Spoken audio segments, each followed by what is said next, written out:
Railway group D new exam 2026 के लिए पहला प्रश्न है आप सभी के सामने। नीचे दिए गए विकल्पों में से संबंधित संख्या को चुनिए।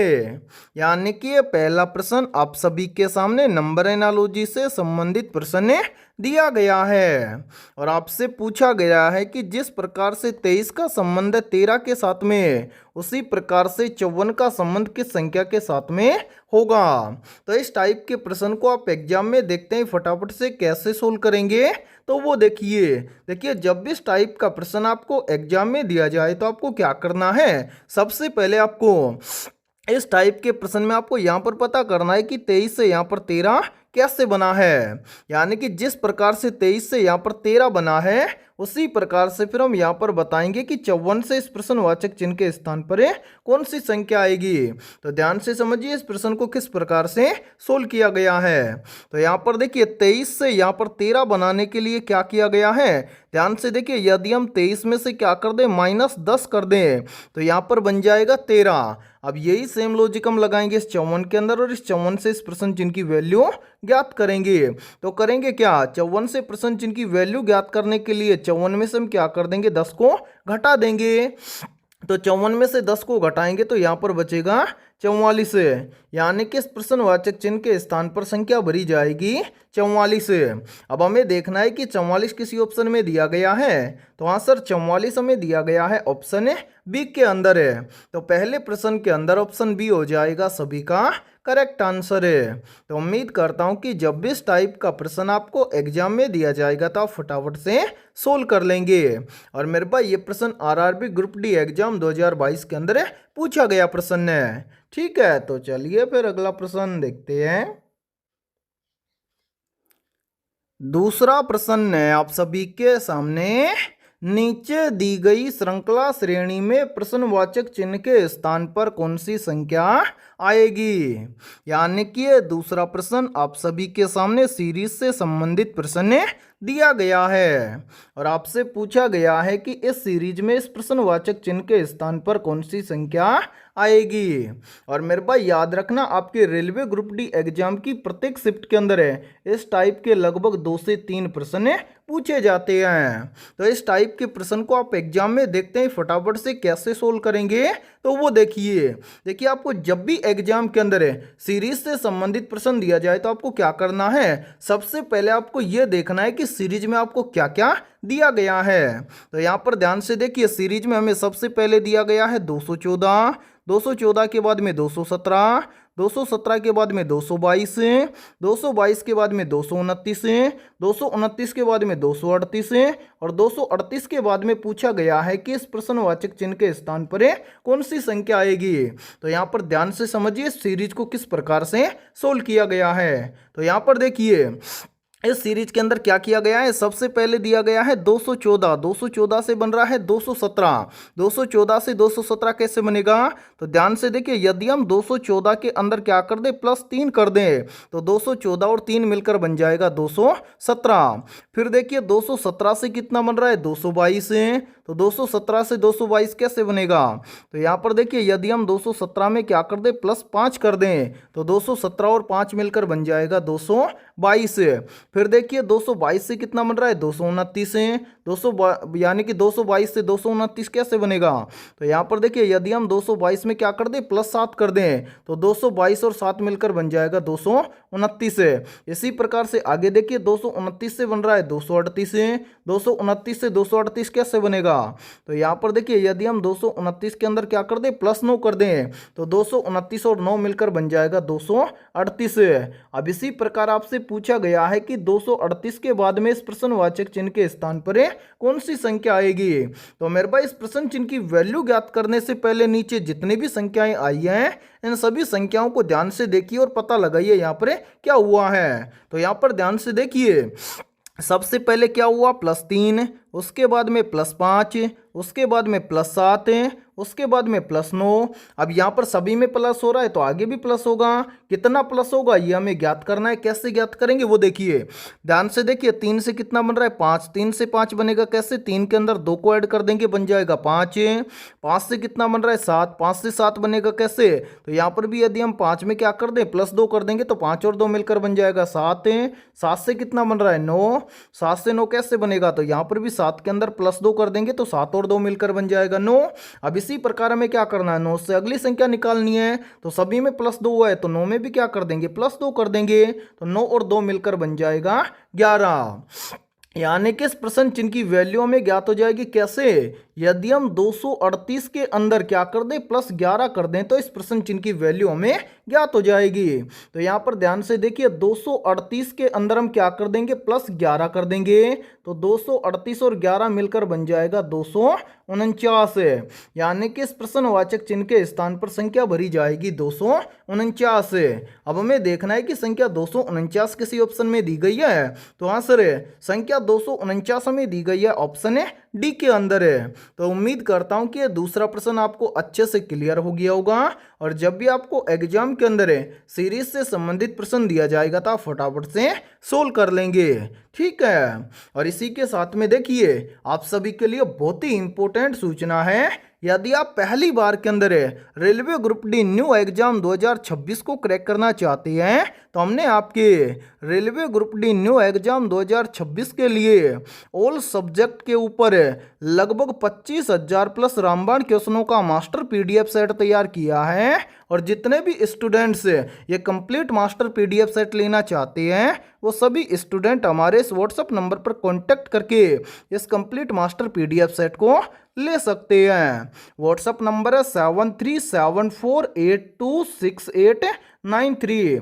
ये हमारा व्हाट्सएप नंबर है। इस व्हाट्सएप नंबर पर आप कांटेक्ट करके इस कंप्लीट मास्टर पीडीएफ सेट को ले सकते हैं। और मेरे भाई ये कंप्लीट मास्टर पीडीएफ सेट आपको फुल डिस्काउंट के साथ में मिलने वाला है मात्र और मात्र 51 रुपए के अंदर है। यानी कि 51 रुपए की फीस के अंदर आपको ये कंप्लीट मास्टर पीडीएफ सेट मिलने वाला है। और मैं आप सभी को एक गारंटी के साथ में बोल रहा हूँ, यदि आप रेलवे ग्रुप डी एग्जाम 2026 से पहले इन 25,000 प्रश्नों को अच्छे से तैयार कर लेते हैं तो आप पहली बार के अंदर रेलवे ग्रुप डी एग्जाम 2026 को क्रैक कर जाएंगे। ठीक है, तो जितने भी student complete master PDF set लेना चाहते हैं वो सभी स्टूडेंट फटाफट से इस व्हाट्सएप नंबर पर कांटेक्ट करके कंप्लीट मास्टर पीडीएफ सेट को ले सकते हैं और एग्जाम से पहले अपनी कंप्लीट तैयारी को मजबूत बना सकते हैं। ठीक है, तो चलिए फिर अगला प्रश्न देखते हैं। तीसरा प्रश्न है आप सभी के सामने। उत्तर दिशा की ओर अभिमुख 50 विद्यार्थियों की एक पंक्ति में नीतू दाएं छोर से 12वें स्थान पर है। यदि कादेन नीतू के बाएं से 6वें स्थान पर है तो पंक्ति में बाएं छोर से कादेन का स्थान क्या है। मेरे भाई वेरी वेरी इंपॉर्टेंट प्रश्न है ये, और इस टाइप के प्रश्न को आप एग्जाम में देखते हैं फटाफट से कैसे सोल्व करेंगे तो वो देखिए इस टाइप के प्रश्न को आप कैसे सोल्व करेंगे वो समझिए। यहाँ पर आपसे पूछा गया है कि बाएं छोर से कादेन का स्थान क्या है, सोल्व करेंगे कैसे, ध्यान से देखिए। पंक्ति में टोटल स्टूडेंट कितने हैं 50, तो यहाँ पर लिखेंगे 50 है, उसके बाद में माइनस कर देंगे। आगे दिया गया है कि नीतू दाएं छोर से 12वें स्थान पर है, तो यहाँ पर हम क्या करेंगे 12, उसके बाद में क्या है कादेन नीतू के बाएं छोर से कितने स्थान पर है 6वें स्थान पर है, तो 12 में क्या कर देंगे +6 कर देंगे, और मेरे भाई इसके अंदर हम लास्ट में क्या कर देंगे +1 कर देंगे। अब इसको यदि हम सोल्व करेंगे तो बाएं छोर से कादेन का स्थान क्या है ये हमें ज्ञात हो जाएगा। तो यहाँ पर इसको सोल्व करेंगे कैसे, ध्यान से देखिए 50, उसके बाद में माइनस है, कोष्टक के अंदर क्या है मेरे भाई 12 + 6 कितना हो जाएगा 12 और 6 मिलकर बन जाएगा 18, उसके बाद में क्या है +1 है। अब यहाँ पर देखिए प्लस प्लस को ऐड कर लेंगे, माइनस को घटा देंगे, तो प्लस का 50 है और प्लस का 1 है, तो 50 और 1 मिलकर बन जाएगा 51। उसके बाद में क्या है माइनस का 18, तो यहाँ पर देखिए 50 में से 18 चला जाएगा, कितना बचेगा यहाँ पर बच जाएगा 33 है। ठीक है, और स्थान पूछा गया है तो यहाँ पर लगा देंगे 33वां स्थान है, यानी कि बाएं छोर से कादेन का स्थान है 33वां। अब हमें देखना है कि 33वां स्थान किसी ऑप्शन में दिया गया है, तो हाँ सर 33वां स्थान हमें दिया गया है, ऑप्शन है बी के अंदर है। तो तीसरे प्रश्न के अंदर ऑप्शन बी हो जाएगा सभी का करेक्ट आंसर है। तो उम्मीद करता हूं कि जब भी इस टाइप का प्रश्न आपको एग्जाम में दिया जाएगा तो आप फटाफट से सोल्व कर लेंगे, ठीक है। और मेरे भाई यहाँ पर देखिए, यदि ये क्लास आपको पसंद आ रही है तो जल्दी से एक बार इस क्लास को लाइक कर दीजिए, और यदि आप हमारे इस YouTube चैनल से पहली बार जुड़े हैं तो इस YouTube चैनल को कर लीजिए सब्सक्राइब और बेल आइकन को प्रेस करना, ताकि ऐसी ही शानदार क्लास का नोटिफिकेशन आपको सबसे पहले देखने को मिले। और इस क्लास के अंदर आपको एंड तक बने रहना है, क्योंकि सभी टाइप के प्रश्न आपको इस क्लास के अंदर देखने को मिलेंगे। तो चलिए फिर अगला प्रश्न देखते हैं।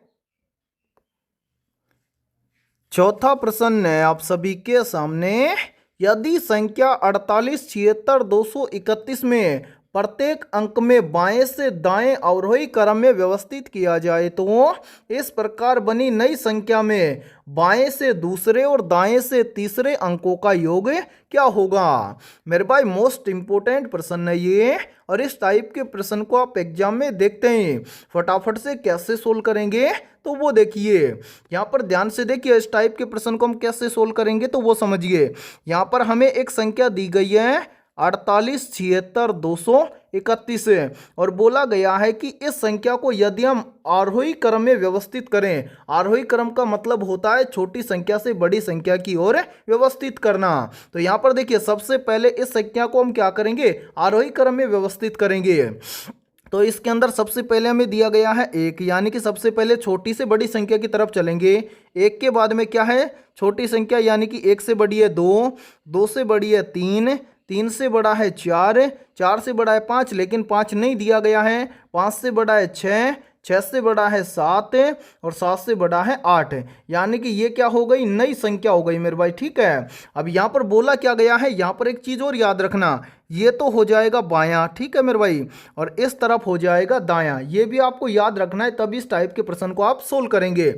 आगे यहाँ पर बोला गया है कि इस प्रकार बनी नई संख्या में बाएं से दूसरे, यानी कि ये बायां है तो बाएं से दूसरा अंक हो जाएगा कौन सा, 2।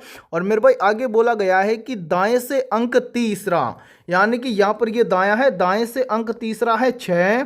तो दोनों का योगफल आपसे पूछा गया है कि इन दोनों संख्याओं को आपस में जोड़ेंगे तो इनका योगफल कितना आएगा। तो ध्यान से देखिए, 2 + 6 करेंगे तो 2 और 6 मिलकर बन जाएगा 8, यानी कि यदि संख्या 48, 76, 231 में प्रत्येक अंक में बाएं से दाएं अवरोही क्रम में व्यवस्थित किया जाए तो इस प्रकार बनी नई संख्या में बाएं से दूसरे और दाएं से तीसरे अंकों का योग होगा 8। अब हमें देखना है कि 8 किसी ऑप्शन में दिया गया है, तो हाँ सर 8 हमें दिया गया है, ऑप्शन डी के अंदर है। तो उम्मीद करता हूं कि चौथा प्रश्न भी आपको अच्छे से क्लियर हो गया होगा, और जब भी इस टाइप का प्रश्न आपको एग्जाम में दिया जाएगा तो फटाफट से सोल्व कर लेंगे, ठीक है। तो चलिए फिर अगला प्रश्न देखते हैं। पांचवा प्रश्न है आप सभी के सामने, एक निश्चित कूट भाषा में PEARL को 18723 के रूप में कूटबद्ध किया गया है और PAYER को 82736 के रूप में कूटबद्ध किया गया है। दी गई कूट भाषा में y का कूट क्या है। यानी कि ये पांचवा प्रश्न आप सभी के सामने कोडिंग डिकोडिंग से संबंधित प्रश्न दिया गया है। तो इस टाइप के कोडिंग डिकोडिंग वाले प्रश्न को आप एग्जाम में देखते हैं मात्र 3 से 4 सेकंड में कैसे सोल्व करेंगे तो वो देखिए ध्यान से समझिए, इस टाइप के प्रश्न को आप एग्जाम में देखते हैं कैसे सोल्व करेंगे। यहाँ पर आपको बोला गया है कि PEARL, तो यहाँ पर मैं लिख देता हूँ PEARL, इसको क्या लिखा गया है, तो यहाँ पर ध्यान से देखिए, इसको लिखा गया है 18723, ठीक है। इसी प्रकार से हम कलर चेंज करते हैं। अब यहाँ पर ध्यान से देखिए, आगे बोला गया है कि PAY, उसके बाद में क्या है ER, इसको क्या लिखा गया है, तो मेरे भाई PAYER, इसको लिखा गया है 82736, ठीक है। और आपसे पूछा गया है कि y के लिए कूट क्या होगा, तो इसको सोल्व करेंगे कैसे, ध्यान से देखिए। सबसे पहले यहां पर आपको एक शब्द दिया गया है, इसके अंदर लेटर दिए गए हैं। इसी प्रकार से यहां पर भी एक शब्द दिया गया है, इसमें भी हमें लेटर दिए गए हैं। तो दोनों शब्दों के अंदर हमें देखना है कॉमन लेटर, ठीक है। तो यहां पर ध्यान से देखिए, हम कलर चेंज करते हैं ताकि आपको समझने में कोई भी प्रॉब्लम नहीं आएगी। तो यहां पर देखिए, सबसे पहले यहां पर पी दिया गया है, तो यहां पर भी पी दिया गया है। इसी प्रकार से यहां पर ई दिया गया है, तो यहां पर भी ई दिया गया है। उसके बाद में यहां पर ए दिया गया है, तो यहां पर भी ए दिया गया है।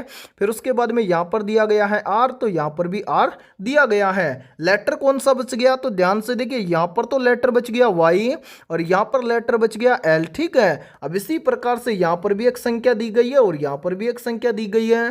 तो दोनों के अंदर हम क्या करेंगे, कॉमन संख्या देखेंगे, ठीक है।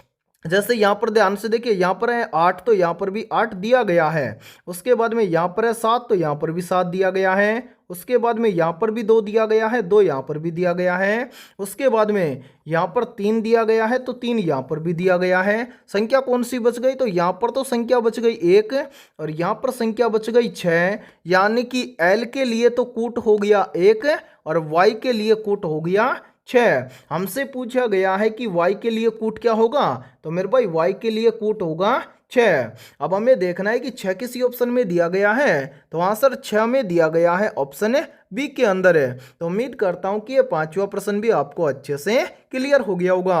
और यहां पर ही ध्यान से समझिए, यहां पर तो आपसे पूछा गया था y के लिए कूट, मान लीजिए यहां पर आपसे पूछा जाता कि l के लिए कूट क्या होगा, तो इसी प्रकार से यहां पर देखिए l के लिए कूट हो जाता 1, ठीक है। हमसे पूछा गया है कि y के लिए कूट क्या होगा, तो y के लिए कूट होगा 6, जो कि हमें दिया गया है ऑप्शन बी के अंदर है, ठीक है। इस तरह से आप इस टाइप के प्रश्न को आसानी से सोल्व कर लेंगे। तो चलिए फिर अगला प्रश्न देखते हैं। छठा प्रश्न है आप सभी के सामने, भारतीय राष्ट्रीय कांग्रेस के इलाहाबाद अधिवेशन की अध्यक्षता किसने की थी। मेरे भाई वेरी वेरी इंपॉर्टेंट प्रश्न है ये, तो जल्दी से बताइए इन चारों में से करेक्ट आंसर है क्या होगा। आप सभी से पूछा गया है कि भारतीय राष्ट्रीय कांग्रेस के इलाहाबाद अधिवेशन की अध्यक्षता किसने की थी। तो यहां पर देखिए, इन चारों में से करेक्ट आंसर हो जाएगा सभी का ऑप्शन है डी, योमेश चंद्र बनर्जी ने भारतीय राष्ट्रीय कांग्रेस के इलाहाबाद अधिवेशन की अध्यक्षता की थी। तो छठे प्रश्न के अंदर करेक्ट आंसर हो जाएगा सभी का ऑप्शन है डी। तो चलिए फिर अगला प्रश्न देखते हैं। सातवां प्रश्न है आप सभी के सामने, औरंग नेशनल पार्क कहाँ स्थित है। मेरे भाई मोस्ट इंपोर्टेंट प्रश्न है ये, और ये प्रश्न आरआरबी ग्रुप डी एग्जाम 2025 के अंदर पूछा गया प्रश्न है। तो यहाँ पर देखिए, इन चारों में से करेक्ट आंसर हो जाएगा सभी का ऑप्शन है ए, औरंग नेशनल पार्क असम राज्य में स्थित है। तो सातवें प्रश्न के अंदर करेक्ट आंसर हो जाएगा सभी का ऑप्शन है ए। तो चलिए फिर अगला प्रश्न देखते हैं। आठवां प्रश्न है आप सभी के सामने, मनुष्य के शरीर में इंसुलिन का स्राव कहां से होता है। या फिर देखिए, इसी प्रश्न को एग्जाम के अंदर घुमाकर ऐसे भी पूछ लिया जाता है। प्रश्न पूछा जाता है कि मनुष्य के शरीर में इंसुलिन हार्मोन किस ग्रंथि के द्वारा स्रावित होता है। तो यहाँ पर देखिए, इन चारों में से करेक्ट आंसर हो जाएगा सभी का ऑप्शन है बी, मनुष्य के शरीर में इंसुलिन हार्मोन स्रावित होता है अग्नाशय ग्रंथि के द्वारा। तो आठवें प्रश्न के अंदर करेक्ट आंसर हो जाएगा सभी का ऑप्शन है बी। तो चलिए फिर अगला प्रश्न देखते हैं। नौवां प्रश्न है आप सभी के सामने, क्रिकेट माई स्टाइल पुस्तक किससे संबंधित है। तो यहाँ पर देखिए, इन चारों में से करेक्ट आंसर हो जाएगा सभी का ऑप्शन है बी, क्रिकेट माई स्टाइल पुस्तक संबंधित है कपिल देव से, ठीक है। तो नौवे प्रश्न के अंदर करेक्ट आंसर हो जाएगा सभी का ऑप्शन है बी। और मेरे भाई इस क्लास के अंदर आपको एंड तक बने रहना है, क्योंकि इस क्लास के अंदर हमने उन्हीं क्वेश्चनों को कवर किया है जो क्वेश्चन आपके एग्जाम के लिए इंपॉर्टेंट रहेंगे, ठीक है। तो चलिए फिर अगला प्रश्न देखते हैं। 10वां प्रश्न है आप सभी के सामने, गारो जनजाति का संबंध किस राज्य से है। मेरे भाई मोस्ट इंपोर्टेंट प्रश्न है ये, और ये प्रश्न आरआरबी ग्रुप डी एग्जाम 2022 और आरआरबी ग्रुप डी एग्जाम 2025 के अंदर पूछा गया प्रश्न है। तो जल्दी से बताइए इन चारों में से करेक्ट आंसर है क्या होगा? आप सभी से पूछा गया है कि गारो जनजाति का संबंध किस राज्य से है। तो यहाँ पर देखिए इन चारों में से करेक्ट आंसर हो जाएगा सभी का ऑप्शन है सी।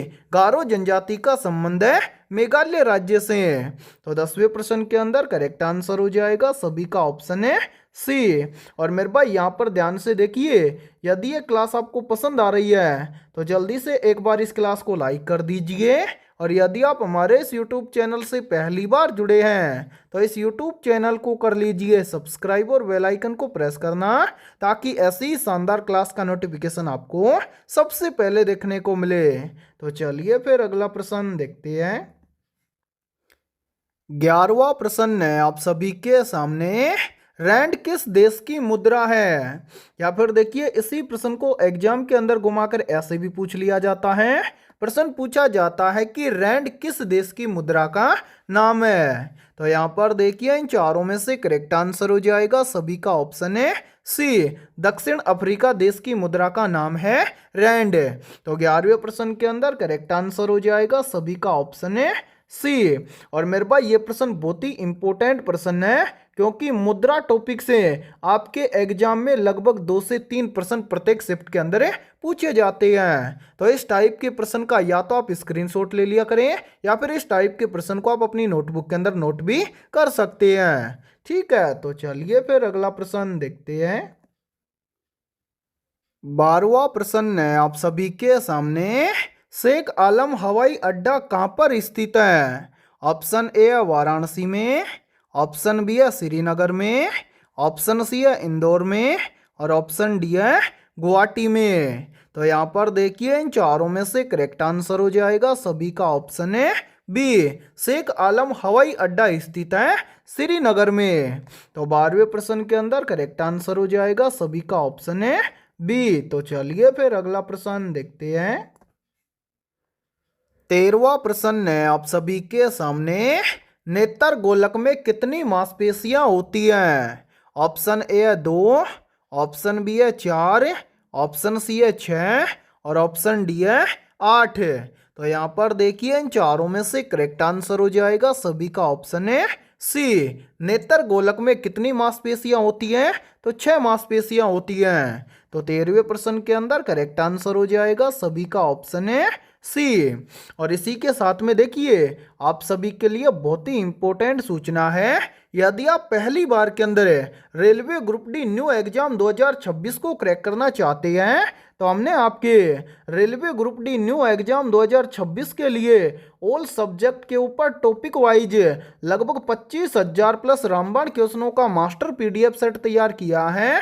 और जितने भी स्टूडेंट्स ये कंप्लीट मास्टर पीडीएफ सेट लेना चाहते हैं तो वो सभी स्टूडेंट हमारे इस व्हाट्सएप नंबर पर कांटेक्ट करके इस कंप्लीट मास्टर पीडीएफ सेट को ले सकते हैं। व्हाट्सएप नंबर है 7374826893। ये हमारा व्हाट्सएप नंबर है। इस व्हाट्सएप नंबर पर आप कांटेक्ट करके इस कंप्लीट मास्टर पीडीएफ सेट को ले सकते हैं। और मेरे भाई इस कंप्लीट मास्टर पीडीएफ सेट की प्राइस हमने रखी है मात्र और मात्र 51 रुपये। यानी कि यह कंप्लीट मास्टर पीडीएफ सेट आपको फुल डिस्काउंट के साथ में मात्र और मात्र 51 रुपये की फीस के अंदर मिलने वाला है। और मैं आप सभी को एक गारंटी के साथ में बोल रहा हूं, यदि आप एग्जाम से पहले इन 25,000 प्रश्नों को अच्छे से तैयार कर लेते हैं तो आप पहली बार के अंदर रेलवे ग्रुप डी एग्जाम 2026 को क्रैक कर जाएंगे।